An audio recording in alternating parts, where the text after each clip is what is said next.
নমস্কার বন্ধুরা, আমি পিয়ালি আর তোমরা দেখছো পিয়ালি পাত্র কুকিং। চলো আজকে আমি অনেকটা হেলদি একটা খাবার বানাবো, যেটা ব্রেকফাস্টে খাওয়া যাবে বা বাচ্চাদের টিফিনেও তো বেশ সুন্দরভাবে দিলে একদম ঝটপট শেষ করে ফেলবে। চলো সেই রকমই একটা ওটসের রেসিপি নিয়ে চলে এসেছি তোমাদের সামনে। আর দেখতেই পাচ্ছ ওটসটা হবে এই রকমই ঝরঝরে, একটা খুব সুন্দর আর লোভনীয়। আর বাচ্চারা তো জানো একটু টেস্টি হলেই একদম খাবারটা খুবই পছন্দ করে, সেই জন্যে আমি একটা টেস্টি খাবার নিয়ে চলে এসেছি, আর যেটা খুবই স্বাস্থ্যকর আর খুবই ভালো খাবার। আর চলো দেখো, দেখতেই পাচ্ছ আমরা ওটসটাকে নিয়ে নিয়েছি। প্রথমে একটুখানি ভালো করে বেছে নেব, কেননা ওটসের মধ্যে অনেক গুঁড়ো ধুলো মতন থাকে সেই জন্য।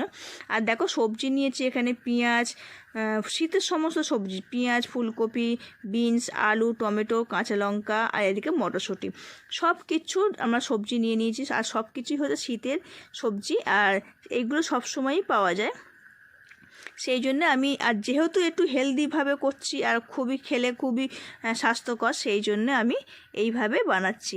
আর দেখো তোমরা যেইটা সবজিটা খেতে পছন্দ করো সেইভাবে সবজিও দিতে পারো, তোমরা এর সঙ্গে গাজর ফাজরও অ্যাড করতে পারো, যে সবজিটা পছন্দ করে। আর দেখো আমি এখানে ফুলকপিও দিয়েছি। ফুলকপিগুলো সব সবজিগুলোকে আমি ছোটো ছোটো টুকরো করে নিয়েছি। আর দেখো প্রথমে তেলটা গরম করে ফুলকপি আর বিনস কড়াইগুলো আমি একটুখানি নেড়ে চেড়ে নিয়েছি। তারপরে আর ছোট ছোট করে আলুগুলো কেটে রেখে দিয়েছিলাম, আলুগুলোকেও দিয়ে দিলাম। আলু, মটরশুঁটি, তারপর পেঁয়াজ কুচি সব কিছু দিয়ে, লঙ্কা কাঁচা লঙ্কা যেগুলো টুকরো করে রেখে দিয়েছিলাম, সব কিছু সবজি দিয়ে আমি ভালো করে নাড়াচাড়া করে একটু ভেজে নেবো। কেননা সবজিগুলো একটু ভালো করে ভাজা হলে আর সেদ্ধটাও হয়ে যাবে আর খেতেও বেশ ভালো লাগবে। আর যেহেতু আমি বলছি একদম ঝরঝরে মতন বানাবো, কোনো জলের কোনো সিন থাকবে না, সেই জন্য আমি এইভাবে বানাচ্ছি। আর তোমরাও চাইলে এইভাবে ঝরঝরে করেও খেতে পারো। দেখো ভাজার সময় আমি একটুখানি নুন দিয়ে দিচ্ছি, আর তার সঙ্গে দেখো একটু হলুদ দিয়ে দেব। হলুদ আর নুন দিয়ে আমি এইটাকে বেশ ভালো করে ভাজাটা করে নেব। আর দেখতেই পাচ্ছ কত সুন্দর কালারটাও লাগছে। আর এইভাবে ভেজে আমি একটুখানি চাপা দিয়ে দেবো। আমরা এখানে চাপা দিয়েই একটুখানি ভাজবো, যেহেতু আমরা জল ঠেকাবো না, সেহেতু একটু মিডিয়াম লো টু ফ্লেমে রেখে আমি এটাকে হালকা এতে ভেজে নেব। আর দেখো ওটসটাকে আমি একটু ঝরঝরে করে ভালো করে জল দিয়ে ধুয়ে নেব, যাতে দেখো জলের মধ্যে দেখেছো কতটা সাদা মতন হয়ে একটা ধুলো মতন উঠছে। এই জন্যে আমি একটু ভালো করে ওটসটাকে জল দিয়ে ধুয়ে নেব। আর ধুয়ে নেওয়ার পরে দেখো একটা কি সুন্দর ঝরঝরে ভাব হয়ে গেছে। আমি ঝরঝরে রাখবো বলেই সেই জন্য একটু ভালো করে ধুয়ে নিয়েছি। আর দেখো এইদিকে আমাদের ওটসটা ধোয়া হয়ে গেছে। তারপরে দেখো 10 মিনিটের মতন আমি একটুখানি এইটাকে চাপা দিয়ে রেখে দিয়েছিলাম একদম মিডিয়াম লোয়ে। আর তারপরে চাপাটা খুলে আবার ভালো করে একটু নাড়াচাড়া করলাম। আর দেখো অনেকটা আমাদের আলু বলো সবজি বলো সেদ্ধ হয়ে গেছে। তারপরেই আমরা টমেটোটা অ্যাড করলাম। টমেটোটা পরে অ্যাড করলাম কেন, টমেটোটা যদি প্রথমে অ্যাড করতাম পুরো টমেটোটা গলে যেত আর কালারটাও বেশ কত সুন্দর আসবে সেইটাও আসতো না। সেই জন্য আমরা টমেটোটাকে লাস্টের দিকে অ্যাড করেছি, যাতে টমেটোটা বেশি গলে না যায়।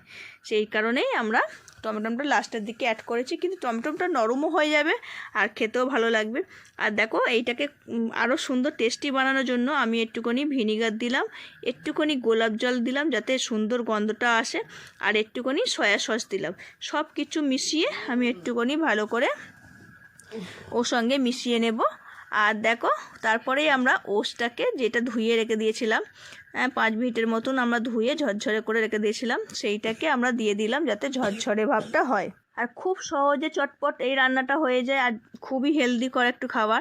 আর দেখো এই সব ওটসটাকে মিশিয়ে দেওয়ার পর নাড়াচাড়া করার পর আমরা এতে সামান্য ব্যালেন্স করার জন্য আমরা সামান্য চিনি দিলাম আর সামান্য নুন দিলাম, কেননা ওটসের সময় ওটসটা দিয়েছি বলেই আমরা একটু করে নুনটা দিলাম যাতে এর ব্যালেন্সটা ঠিক থাকে। আর আগে সবজি ভাজার সময় আমরা একটুখানি নুন দিয়েছিলাম, সেই জন্য আমরা পরে একটু খুব সামান্য করে নুনটা দিয়ে আমরা এর সঙ্গে খুব ভালো করে মিশিয়ে নিচ্ছি।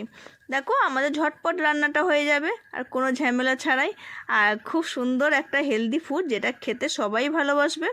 আর এটা তোমরা জল দিয়েও করতে পারো, এটা এরকম ঝরঝরেও করতে পারো। দেখো আমাদের চটপট একটা রান্নার রেসিপি তৈরি হয়ে গেল, আর যেটা টিফিনেতেও দেওয়া যাবে বা ব্রেকফাস্টেও তোমাদের খেতে পারবে। দেখো এই রকম নিত্য নতুন রেসিপি পাওয়ার জন্য আমার চ্যানেলটিকে সাবস্ক্রাইব করে রাখবে আর বেল আইকনটি টিপে রাখবে, যাতে আমার ভিডিও ছাড়ার সাথে সাথে তোমাদের কাছে পৌঁছে যায়। আজকের মতন এই পর্যন্ত। সবাই ভালো থেকো।